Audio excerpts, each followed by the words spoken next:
todo mundo conhece Danny Glover por causa dos filmes dele, como Máquina Mortífera, Predador 2, que anda no televisão aberta aqui em Brasil permanentemente, principalmente Máquina Mortífera, né? Só que, além disso, ele tem um produtor de filmes independentes bem interessante, e ele também é um ativista político, desde a década de 1960. E, em cima de tudo, ele é amigo do Lula. Então, é com muito prazer hoje que eu recebo Danny Glover aqui no Brasil 247. Mr. Glover, how are you? Good. Yeah, good, Brian. That's good. It's a pleasure to have you here. And I think it's a good opportunity, too, because everybody knows you from the Lethal Weapon movies. And, you know, they still show them on television a lot here in the afternoon on TV. And everyone knows you from Predator 2, but not so many people know you, know about your political activism and some of the other things you're involved in. So I'd like to start off by asking you, when did you first become a political activist? How did it happen, and what was going on at that time? As a student, really, I mean, early in my life as a student, and particularly in college, the college I went to was a very progressive, at least the student body was very progressive. And we were able to carry out several actions in regard to a School of Ethnic Studies, a strike, and also in support of community organizations and many other things, changing the nature of education on the college and using the college as a platform to engage the community as well. And what were the biggest issues going on at that time, and what's changed since then? It's interesting enough. One of the key issues was access. You know, I'm sure that the issue of access for people of color, whether of Hispanic descent, of Asian descent, and African descent, was an issue for us. I'm certainly in Brazil. There is the issue of access for those people who have been previously disenfranchised and those who were left out of the equation in terms of their aspirations and their political needs as well. You also founded an interesting independent production company called Livre, which is named after Haitian revolutionary leader Toussaint Louverture. And I know that your company has produced a lot of very interesting political films that deal with subjects like human rights, sovereignty of third world peoples, the struggle against colonialism. So I'd like to ask you, how does your activism influence your film production work and vice versa? Well, when I decided to become an actor, I was able to find a writer, a great writer, Ator, the great South African writer. And so I did his work as far back as his plays, in which I acted in, as far back as 1975 and 1976. And the fact that I did those plays and the nature of the plays themselves, the political nature of the plays, placed me right in the center of the conversation and also the movement around African liberation support. And that was support of former colonies such as Zimbabwe, Namibia, Mozambique, Guinea-Bissau, and Angola, as well as South Africa. So right there, it placed me, my work placed me, was the political nature of the work, placed me right in that discussion. And consequently, that was certainly my first success that led me to doing films. In 1976, I played Mandela in a film that was funded by and produced by HBO and Channel 4 in the UK, and people saw that film. In fact, when I met Mr. Mandela later on in 1990, he told me that they smuggled the film into the jail for him to see it. So basically, that right there, the work itself. So when I did that film, I had already finished Places in the Heart, Witness, Silverado, The Color Purple, and The First Lethal Weapon. So the nature of my success came first through the work that I did in terms of, and brilliant work. I think wonderful writing from the great playwright Ator Fugard. Speaking of your activism and your independent films, you developed a great friendship over the years with Hugo Chavez, the former president of Venezuela. And at one point, Mr. Chavez was talking about funding a film for you about the Haitian Revolution. What is the biggest lesson that you learned through your friendship with Hugo Chavez? First of all, he was probably one of the most accessible leaders that I've been around. And I believe that it's his extraordinary gift in mobilizing people and certainly in getting people excited about the possibilities of change was extraordinary. He epitomized that, that I think he would be able to say, identify something that needed to be done and took action on that, took action and real action. And I was saying not just in some sense to change the narrative. I think that was his greatest gift in that people believed him when he said he was going to do something, he was going to bring something about, he actually did that. Often you don't find leaders who are able to do that, who's able to translate what they think or say that needs to be done into real action.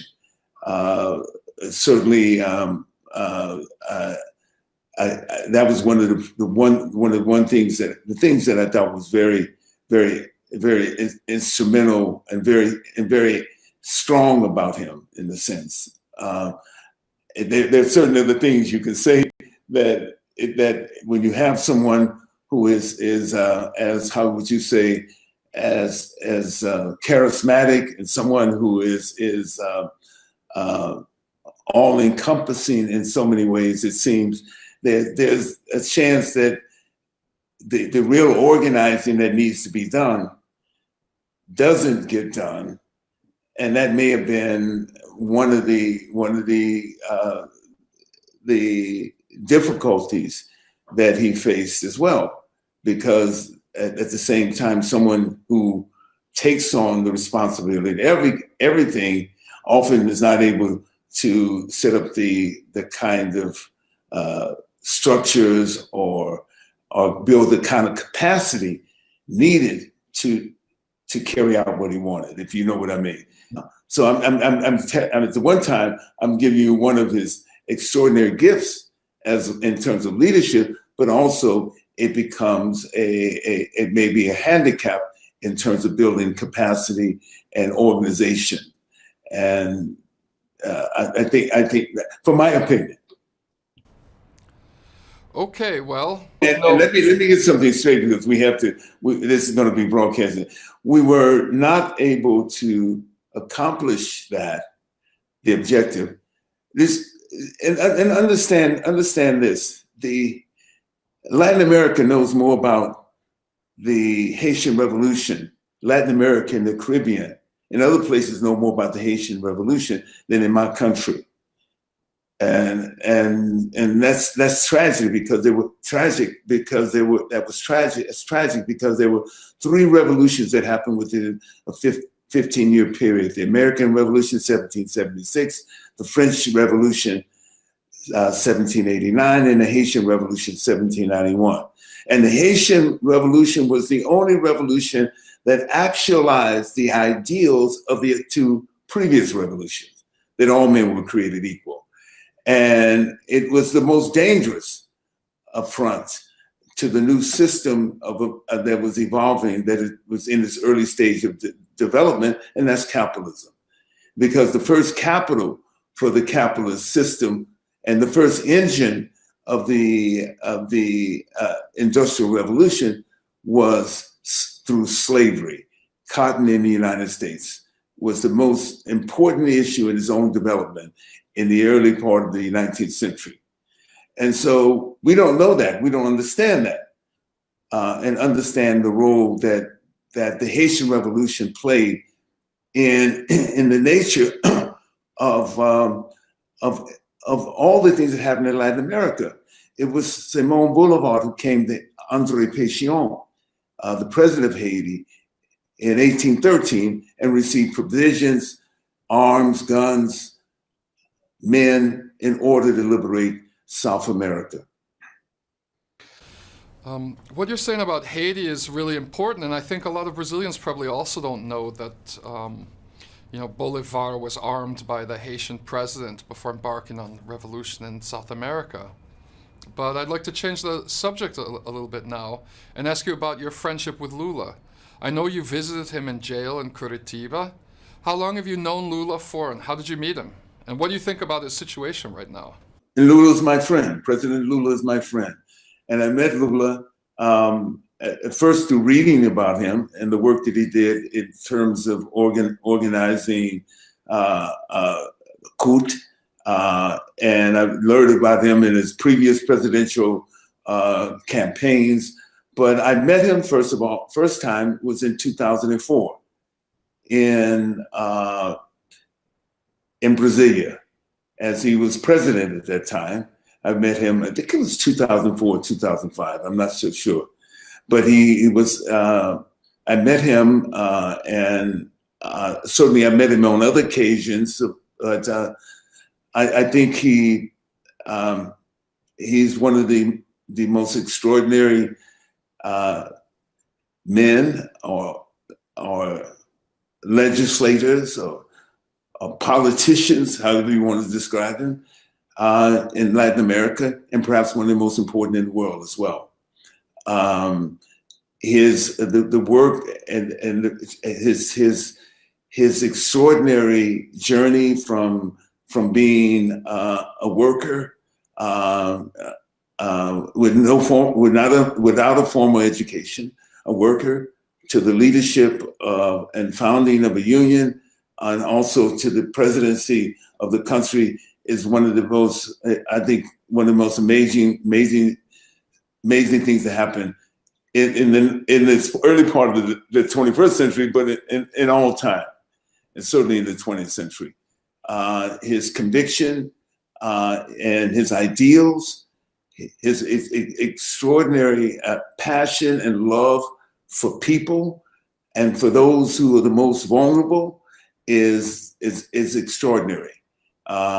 And certainly, I think that the situation here, as noted by the United Nations and the rapporteur regarding human rights, is unjust, and it is a disgrace. I had a chance to spend some time with him, as well as with Zelma. And we talked. He was very optimistic at the time when I saw him on June 1st. It is June 1st. It is nearly October 1st, and that was 4 months ago. And he still is incarcerated unfairly, unjustly. But certainly the situation which has not allowed him to rightfully run for president is a travesty to the whole system of democracy, and certainly to a tragedy for the Brazilian people as well. I agree, and here's hoping he gets out of jail soon and that Haddad wins the election and carries on his legacy. Thank you for allowing me to speak, and since you have an audience, to allow me to speak to the Brazilian people. But we know that the Workers' Party has nominated in Lula's place Fernando Haddad, and that we have to work in behalf of getting him elected. That we have to mobilize around at this particular moment, and we have to, and this is an opportunity to have our voice heard within this process. There are many forces outside of Brazil, and certainly in Latin America, those that have moved to the right, who want to crush this people's response to democracy and justice and economic justice. We have to fight against that in any way which we can. It is our responsibility, is the Brazilian people, and with their support from people around the world, it's their vote that counts. And on election day, on October 7th, which is a very important day for me, because this is my mother's birthday. And my mother was a woman of justice and fairness and democracy. And I'm sure that she would want, if she was with us today, would want the Brazilian people to have their justice, their right to make decisions on that effect and that uplift all Brazilians, and particularly those who have been marginalized, African descendants, indigenous people, First Nation people, and also Quilombo people, and all those, and women. Danny, I'd like to thank you for coming on here today. Take care now.